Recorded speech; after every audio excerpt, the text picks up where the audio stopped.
A'udzubillahi minasyaitonirrajim. Bismillahirrahmanirrahim. Alhamdulillahirabbil alamin. Asyhadu an la ilaha illallah wa asyhadu anna Muhammadan abduhu wa rasuluh. Allahumma shalli ala sayyidina Muhammad wa ala ali sayyidina Muhammad. Yang berbahagia yang saya hormati, rahimakumullah, dalam kasih, dalam cinta, Kepala Desa Bapak Bonaji yang sekaligus nanti kita mohon untuk paring penghentikan. Ini tadi katanya ada MC, ternyata langsung ya. Kemudian juga Ketua BPD Bapak Parno, Kepala Dusun Bapak Darmani, Babin Kamtipmas Bapak Supriyono, Babinsa Bapak Iswanto, juga yang saya cintai, saya banggakan, ikut sangat senang, Ketua Karang Taruna Baladika Laskar Kawi dan seluruh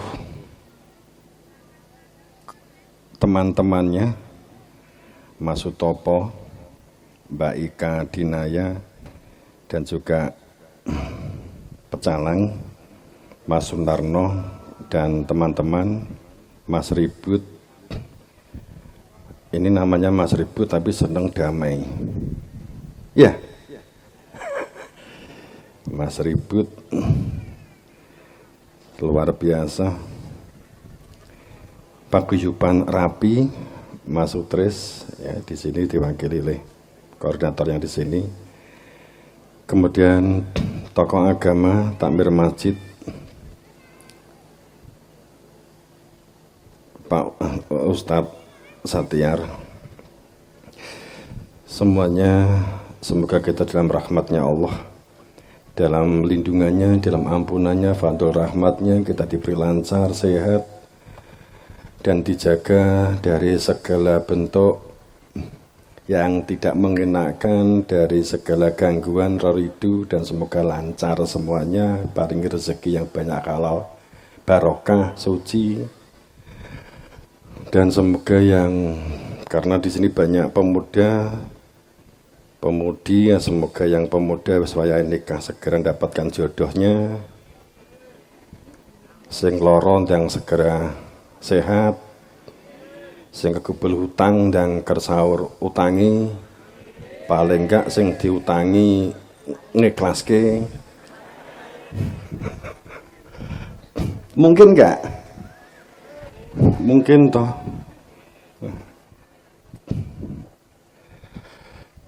Wong dipelorot ya ora bakal metu pomone, nek diikhlasne kan entuk ganjaran kan gitu ya.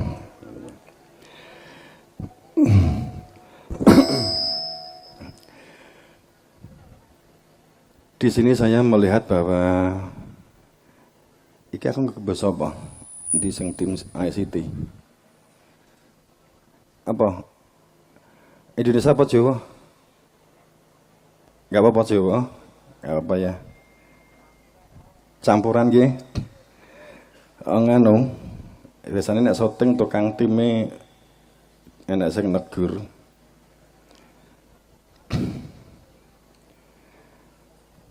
Nyuwun gunggih pangapunten sepisan, monggo kita tansah ngaturaken rasa syukur wonten ngarsane Allah Subhanahu wa taala. Ya sering ungkapannya kan bikoli alhamdulillah. Kemudian selawat salam pada junjungan Rasulullah bagi agama kita Islam, karena di sini campur dari teman-teman saudara kita Pecalang, dari saudara-saudara kita yang Hindu, Kristiani, Katolik mungkin, yang juga ada hadir di sini. Nanti saya akan matur di sini berkaitan dengan juga katanya masih halal bihalal, sehingga kita sering mengucapkan luar biasanya di Indonesia itu minal aidin wal faizin itu terjemahkan menjadi mohon maaf lahir batin. Itu kan luar biasa. Jangan dilihat itu kan salah, enggak. wong nyatane iku sing pokok sing nyatane kan. Minal aidin wal faizin, kita itu langsung mohon maaf lahir dan batin. Jadi minal aidin wal faizin itu langsung kita posisikan itu sebagai makna arti lahir dan batin kan begitu seringnya. Kalau kita melihat dari lugutnya bahasa ya memang nggak tepat. Tapi kalau nganggo cara rasa pas. Nggih to nggih? Nggih? Minal aidin wal faizin. Ini kaitannya dengan kalau kita menguraikan arti adin itu aku ki lak terlambat keri takon jiko niki ora tak gigi macak supaya kowe ben saya wedi ndak. Ini tadi saya maksudkan bahwa agama itu bukan karena ini gitu loh ya, minal aidin wal faizin. Ora minal sorban ke kopiah gitu loh ya. Itu maksud saya gitu. Jadi agama jane duduk perkara ini jane iki gak nganggo ki gak apa-apa. Jadi ada saat kita menguraikan tentang sebuah perilaku agama. Dan kita baru saja menjalankan bagi umat Islam ibadah puasa selama 1 bulan, yang puasa. Wong akeh wong Islam juga poso. Kan gitu kan? Jadi hormatilah orang yang tidak berpuasa, itu yang benar.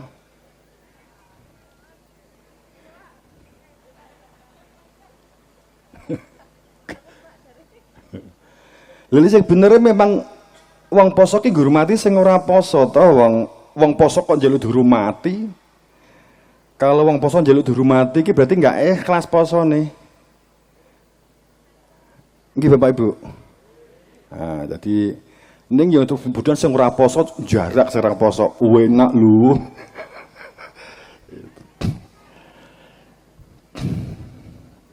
Jadi puasa itu kita menjalankannya sebulan penuh bagi yang berpuasa umat Islam itu karena kaitannya ada keyakinan untuk memperoleh Lailatul Qadar. Ini diblak-blakne engko sing kanca-kanca Islam malah kaget. Ning anggo ngene ben gak ketok.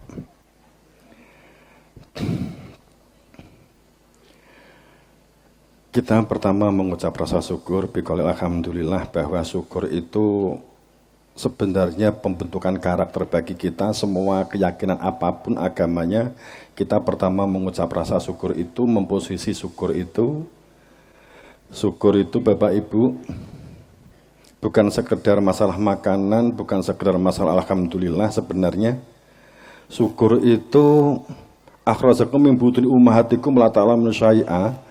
Syukur itu ciri tandane wong sing pinter syukur itu nganggo kupinge, nganggo mripate, nganggo akale, nganggo perilaku baiknya. Ciri orang yang pandai bersyukur. Rikalane bahwa akhraj min butuhi ummahatikum la ta'lamun syai'a. Rikalane menungso tu didukke ndek donya lewat garwane sang ibu. Metu sangka weteng procot jang jabang bayi la ta'lamun syai'a, ora weruh, ora ngerti apa-apa. Ora weruh apa-apa. Kemudian Allah menyertakan kelahiran itu telinga, mata dan otak. Dalam bahasa di sini, karena mohon maaf kami dalam keyakinan agama keislaman ya, itu sam'a, tidak menggunakan udhun, tidak menggunakan ainun tapi menggunakan absor, tidak menggunakan akal tapi afidah. La'alakum taskurun, supaya kowe ki manggon bertempat pada makom syukur. Jadi syukur di sini ternyata bukan masalah perihal alhamdulillah, akan tetapi syukur itu sam'a, lebih dari kalimat udhun, lebih dari kalimat kuping, akan tetapi sam'a, menjadi orang yang pinter mencermati, mendengar. Sam'a wal absor, pinter menjadi pelihat, memperhatikan, ndeleng, nyermati. Jadi nek ainun itu melihat sing ketok mripat iku iki indah. Itu ainun. Katakanlah begitu, ini aku melihat ada saya melihat ini teh, padahal sing didelok kan cangkir. Pada saat kita ainun yang kita lihat itu adalah cangkirnya. Tapi kalau absor yang dilihat bukan yang tampak mata, tapi sesungguhnya pada saat kita meminta, Bu, aku jikokne kopi di dalam, yang di dalam aku, iki tamu gawe ne kopi. Setelah teko ternyata sing moro cingkir. Kan gitu. Maka nek jenengan ki enek tamu kemudian jenengan mangga nih, monggo dipun unjuk kopi nipun. Padahal kan sing ketok cingkir. Maka ini absor. Pada saat yang kita lihat itu adalah sisi yang lahir, maka kita akan tetap haus. Yang kita butuhkan absor. Kemampuan mencermati untuk menjadi manusia yang cerdas. Cerdas dan pinter beda, nanti kita matur di belakang. Itu kita untuk menjadi pandai bersyukur. Dan tidak menggunakan akal, tapi afidah. Manfaat dari apa yang kita dengar dan apa yang kita lihat untuk kehidupan kita. Absor afidah, supaya kita itu mengetahui manfaat dan faedah apa yang kita dengar dan apa yang kita lihat itu untuk memiliki manfaat di kehidupan kita terhadap diri kita, keluarga kita, lingkungan kita, masyarakat kita. Sejauh mana manfaat dari informasi yang kita terima. La'alakum tashkurun. Maka anak kecil itu nggak tahu apa-apa, kemudian dia menirukan berjalan, menirukan berbicara. Akhirnya dia bisa berjalan dan bisa berbicara. Itu karena dia memposisi sadar atau tidak menjadi hamba yang syukur. Boso tuwek, itu kan masalahnya kan ngaten. Boso tuwek, ketutup kopiah, diomongi wong nganggo blangkon, gak gelem. Basa wis tuwek nganggo sorban diomongi pangkatmu apa dudu yai ngomongi aku kan gitu ta. Lah ini akhirnya ini dadi tutup. Orang ini jane tapi mau gara-gara ngene iki iso dadi tutup gitu ya. Lah kebalikannya syukur itu kafir. Ini sekaligus saya matur supaya tidak terjadi bias nggih. Dolok-lokan di kono-kono. Kafir ki apa? Kafir ki wong sing sumum bukmun umumun fahum layatafakkarun fahum layarjiun. Wi wong sing kafir, dan definisi kafir itu. Jadi menunjuk ya ayyuhal kafir itu kepada diri sendiri, diri kita. Awake dhewe niki lho. Aja dadi wong ewane wong kang kafir. Kafir apa? Cover iki napa? Tutup. Jadi wong sing kafir kuwi sing tertutup. Enggak mau maju. Nek dikandani benere dhewe gak gelem nampa wewarah. Enggak mau mencari informasi yang benar. Mudah prasangka pokoke nek aku bener ya bener, kelompokku ya paling bener. Ini tidak pernah membuka kemungkinan adanya kebenaran di luar dirinya dan kelompoknya, golongannya. Ini pada saat kita ditutup oleh gengsi, ditutup, dikubur sorban, dikubur kopiah, dikubur kelompok, dikubur nenek moyang. Ini akhirnya kita nggak bisa berkembang dan nggak bisa maju. Inilah yang sesungguhnya makna kafir, makna kufur. Itu ya ini kan sudah materi di sekaligus ungkapan terkait dengan syukur. Bapak Ibu yang berbahagia, kita nggak usah panjang-panjang, nanti lagu kemudian kita masuk lagi aja.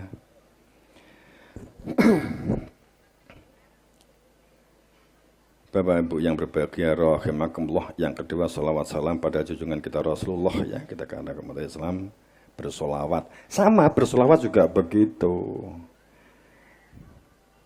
Ayatnya tuh begini. La yanfa'u syafa'ah, wong ki ora arep entuk syafaat nek tukaran dan tidak mau mengembangkan dan pemberdayaan diri. Lugasnya ngaten. Kok tukaran, kok pengen entuk syafaat, kuwi jenenge bohong, jenenge ngapusi, ngaten. Pengen entuk syafaat, tapi ternyata kita tidak melakukan perbuatan-perbuatan yang manfaat dan berfaedah bagi keluarga, bagi lingkungan. Itu juga bohong.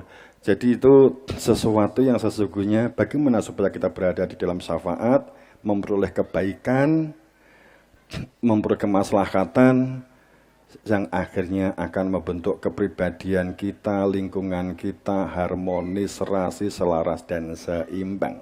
Oke, itu. Jadi kita ini selama sebulan bagi umat Islam telah melakukan puasa, yang sebenarnya puasa itu untuk membentuk kepribadian tatakun. Jadi ngaten dong nggih, ngaten nggih. Awake dhewe ki nek poso, kula lan panjenengan ki nek poso, kemudian malah ndadekke dengan puasa ki dadi semuji lan kemluhur, wi posone butuh ditanyakan kualitas poso. Janjane kan ngaten. Karena la'alakum tatakun, untuk supaya dadi ewone sing takwa. Jadi kalau wong poso ki ternyata menjadikan padha karo wong kaji, pangapunten. Kaji maune ki gelem sesrawungan, basa kaji ra gelem srawung diundang jenenge malih ngamuk utawa nesu, kualitas kajine butuh dipertanyakan. Pomone bar kaji terus diceluk, malah diceluk, Pak Toha gak gelem mengo. Pak Toha gak gelem mengo. Pak Toha. Nah, iki sing di sebelah kan Pak Toha iki. Ora gelem mengo. Mbasa mengo nyelatu. Mripatmu ora roh kaji iki kopiahku iki wis rupane putih. Iki kaji kuwi larang. Kowe ngundang aku mung nganggo Pak Pok. Ora dong po. Saat kita itu ternyata poso, ndadekne kita itu semakin rumangsa. Wis manggon ndek njero surga, rumangsa wis wong sing entuk ganjaran, kemudian berlaku suci, semuji, kemluhur, nyepelekke liyan. Kuwi posone butuh dipertanyakan. Saya akan nyulik pangapunten kanca-kanca dari Hindu. Jenengan bisa buka di Bhagavad Gita bab 3 pasal 4. Pada saat pasal 6 ya. Jadi wong sing mengekang indra-indra untuk dikendalikan, akan tetapi pikirannya itu melayang, merenungkan objek untuk memperoleh sanjungan, objek untuk memperoleh benda-benda dari hasil mengekang indera, maka sesungguhnya itu adalah kebohongan besar. Itu di Bhagavad Gita 6. Itu orang yang tidak tercerahkan, tidak terinsafkan, tidak kena yoga.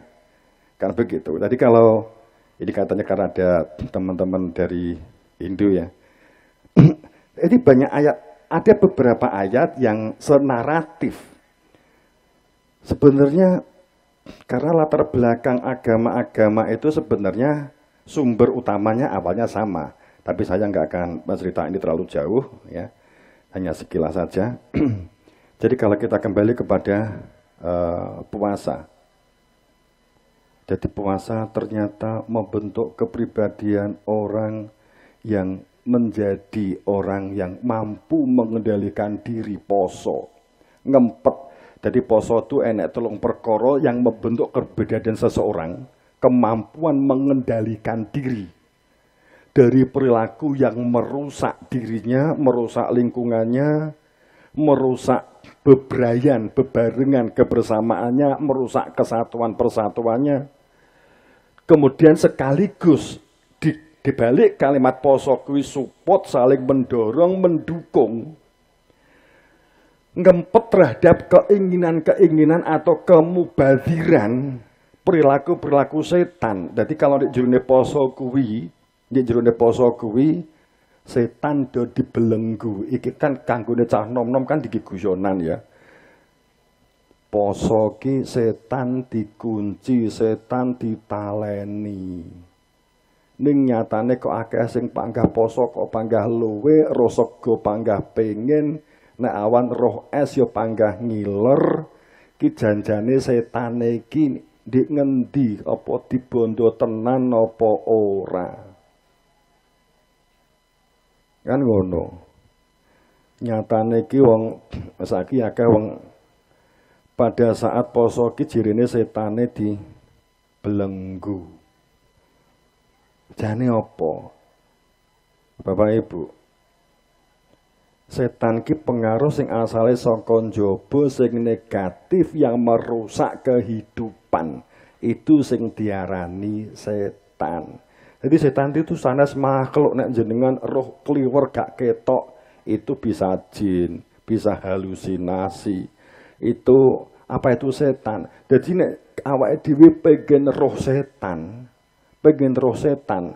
jenengan poso, batalke poso, atau jenengan ki jogo bebarengan kebersamaan melakukan budidaya, kemudian ternyata milih merusak dan tidak jadi melakukan kebaikan, mergo ada keinginan-keinginan menuruti hawa nafsunya ini lebih kuat daripada kita membangun bebarengan, upamane begitu, itu berarti digodho karo setan, upamane begitu.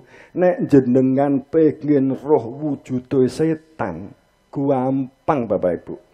Rasah nganggo japa mantra, gasah nganggo umi, jenengan cukup buka mlebu kamar, jenengan teng riku pandengen pengilon.